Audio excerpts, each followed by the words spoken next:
Vamos a iniciar la primera actualización que realicé para la predicción que hice de Bitcoin, que va a ser para todo este mes de julio. Hice una para el mes de junio, el mes anterior. Fue muy exitosa, muy precisa. Sobre todo porque yo avisé desde antes que el mes empezara que ese mes iba a ser muy difícil, que iba a haber muchas pérdidas, que iba a haber muchos colapsos y la mayoría, si no es que todos los inversores han perdido dinero a raíz de ese mes. Pero yo lo avisé desde que empezara. Yo dije que eso iba a pasar y que iba a afectar a muchos para que se prepararan, ¿no? Los que me escucharon por lo menos. Saben que yo hago predicciones muy certeras, tan certeras que la mayoría se cumple al 100%, y cuando no se cumplen al 100% no bajamos del 80 o del 90% de rango de aciertos. Entonces, como es costumbre ya en este canal, vamos a hacer la primera actualización de esa predicción que hice. El video anterior tú puedes ver todos los días que hice, la hice creo que el 4 de julio, entonces se han desarrollado ya por lo menos casi toda una semana, un poco más de una semana de días de círculos. Entonces vamos a empezar desde el primer día, del primer círculo que tenemos, que es el verde. Tenemos que es un círculo con 10 consecutivos, alternativos. Tenemos 5 o 6 para una tendencia alcista. Vamos a ver que lo que inicia es claramente la tendencia alcista, se desarrolla dentro de las primeras horas. Vemos que es bastante fuerte, vemos que las velas verdes son muy fuertes, son muy grandes, tienen mucho volumen y son mucho más en número que las velas rojas. Después tenemos que también ese día, el día 5 de julio, lo compartimos con este círculo rojo, lo que significa que también había posibilidades de que fuese un día rojo, pero lo que terminó pasando es que cuando se combinan los dos colores, verde y rojo, tenemos como resultado amarillo, ¿no? Cuando tenemos un círculo amarillo significa que ese día o va a ser muy volátil o va a ser muy en rango. Y lo que tuvimos es justamente lo primero, tuvimos una volatilidad bastante fuerte. Como dije, estas primeras horas del día 5 de julio son bastante fuertes, damos un impulso muy fuerte, muy significativo, y después el resto del día básicamente se congela, ¿no? Entonces fue una mezcla de los dos, vimos una volatilidad muy grande en las primeras horas y ya en las últimas, básicamente a la mitad del día, vemos que se congela el día, ¿no? Se queda en rango totalmente. Sin embargo, obviamente, como puedes ver, pues fue una tendencia alcista. Terminamos el día en una posición mucho más superior a la que iniciamos. Entonces fue claramente un día verde, tal y como lo predije, ¿no?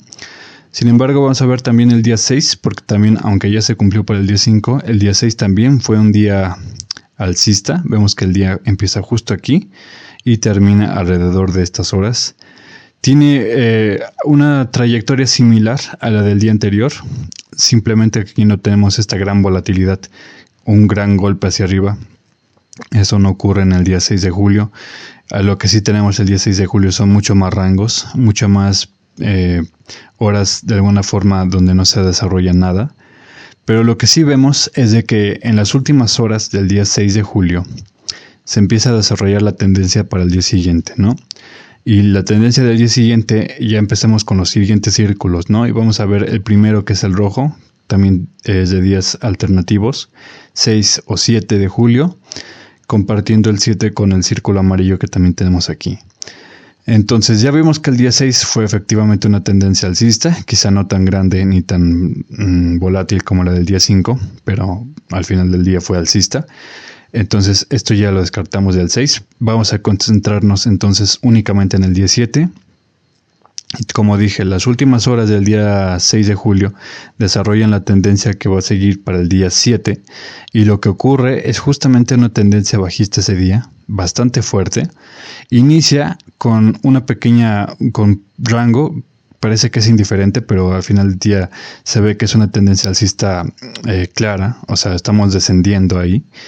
Finalmente, en las últimas horas del día, básicamente a partir de las 2 horas de la tarde del día, se desploma totalmente y vemos básicamente un movimiento inverso al que vimos en el 5 de julio. Aquí vimos la gran volatilidad hacia arriba y aquí la vemos hacia abajo. Finalmente, ya en las últimas horas del día, las últimas 2 horas del día, el día 7 de julio, vemos que el precio intenta recuperarse y ahí va a desarrollar la tendencia que sigue para el día 8 de julio, ¿no?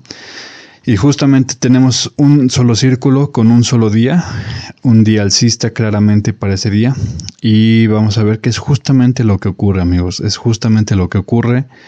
Aquí empezamos el día, vemos luego que en las primeras horas se desarrollan estas dos velas verdes bastante fuertes, bastante potentes, que nos llevan nuevamente a este nivel, donde aquí ya estamos formando una resistencia compartida con el 6 de julio y con el 4 de julio, ¿no? Entonces ya aquí se desarrolla una resistencia bastante interesante, que también volvemos a ver aquí en el día de hoy, que es 9 de julio, ¿no? Pero bueno, tiempo al tiempo, entonces seguimos con el día 8 de julio.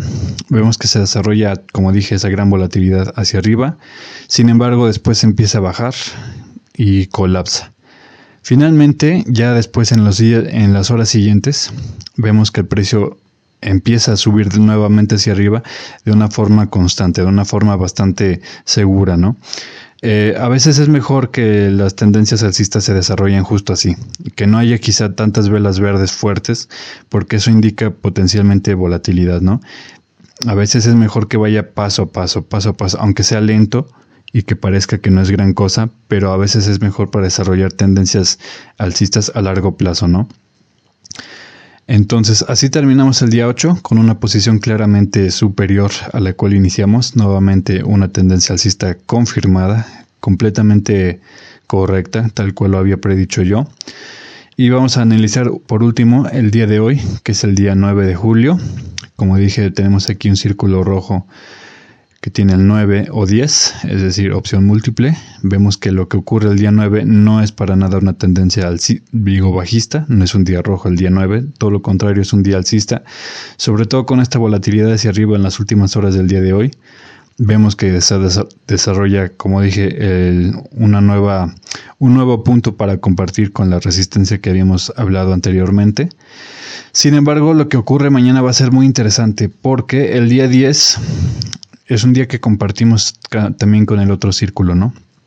El amarillo justo de aquí. Entonces, ese día o puede ser muy volátil o muy en rango. Yo creo que lo que va a ocurrir ese día va a ser una pequeña corrección respecto a esto, pero también vamos a ver un desarrollo de una tendencia para los días que siguen, sobre todo estos dos círculos verdes, que el mejor de los casos sería que fuesen consecutivos, ya sea por ejemplo tener el 13 y el 14, sería el mejor escenario para todos, porque ahí hablaríamos de 2 días consecutivos de puras ganancias, de puro profit, de una gran recuperación nuevamente para Bitcoin. Quizá incluso ya para estos días ya estemos hablando nuevamente de más de 70K, entonces ya habríamos recuperado ese escaño que se perdió en junio. Eso lo estamos viendo potencialmente para estos días, básicamente la segunda semana de este mes, ¿no? Sí, literalmente sí, a mediados de mes vamos a ver quizá esa tendencia a desarrollarse, ¿no? Es lo que tengo para ustedes, es lo que están viendo ahorita. Como dije, como siempre es en tiempo real, lo voy desarrollando cada semana. Sobre todo quiero que pongan mucha atención y que valoren todo esto, ¿no? O sea, no hay ni una sola persona en el mundo que pueda predecir esto. No hay ni una sola persona. Hay gente que a lo mejor da predicciones, pero muy vagas, ¿no? O sea, predicciones que dicen, bueno, pues el próximo año Bitcoin va a llegar a los $100,000 y acá, ¿no? O sea, cualquiera puede hacer ese tipo de predicciones simplistas. Lo que yo te estoy trayendo, literalmente, es predecir día por día, día por día. Semana tras semana, semana tras semana y mes tras mes. Como ya viste, esto lo hice en julio, hice una para junio, no sé por qué no se está cargando los gráficos que la hice para la de junio, pero ahí la tienen, ahí la pueden ver en mis videos anteriores. Ya son varias veces, varias ocasiones en que hago predicciones de mes completo, día tras día, semana tras semana para Bitcoin, ¿no? Y no es la única, o sea, de hecho tengo otras 2 predicciones para stocks tradicionales, que es Tesla y que es Nvidia, y también esas 2 van hasta la fecha, hasta el momento, 100% de perfección, igual que esta, o sea, esto se mantiene 100%. Todos los días que yo puse se han cumplido de la forma en que se han descrito ya aquí, ¿no? Entonces valóralo mucho y para eso te voy a pedir un like, suscribirte, comentar o lo que tú quieras comentar y compartir este video, ¿no? Eso ha sido todo por hoy y nos vemos en la próxima ocasión. Hasta luego.